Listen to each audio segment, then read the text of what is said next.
Jesus and John the Baptist. After Jesus had finished instructing his 12 disciples, he went on from there to teach and preach in the towns of Galilee. When John heard in prison what Christ was doing, he sent his disciples to ask him, "Are you the one who was to come, or should we expect someone else?"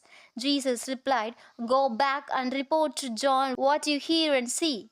The blind receive sight, the lame walk, those who have leprosy are cured, the deaf hear, the dead are raised, and the good news is preached to the poor. Blessed is the man who does not fall away on account of me." As John's disciples were leaving, Jesus began to speak to the crowd about John. "What did you go out in the desert to see? A reed swayed by the wind? If not, what did you go out to see? A man dressed in fine clothes? No, those who wear fine clothes are in king's palaces.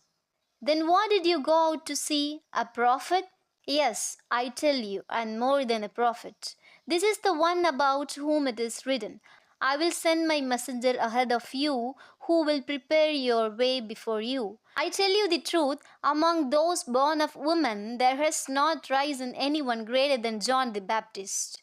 Yet he who is least in the kingdom of heaven is greater than he. From the days of John the Baptist until now, the kingdom of heaven has been forcefully advancing, and forceful men lay hold of it.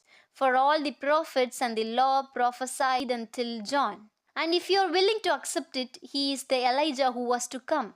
He who has ears, let him hear. To what can I compare this generation? They are like children sitting in the marketplaces and calling out to others, 'We played the flute for you, and you did not dance. We sang a dirge, and you did not mourn.' For John came neither eating nor drinking, and they say he has a demon.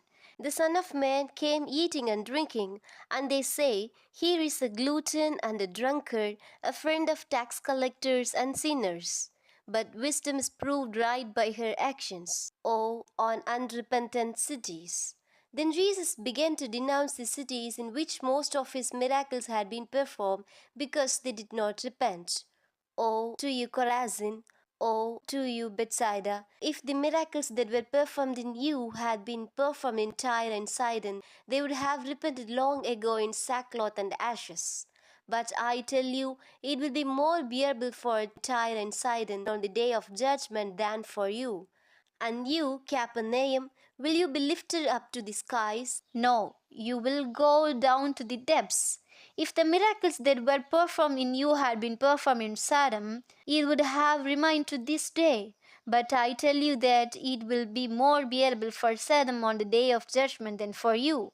Rest for the weary.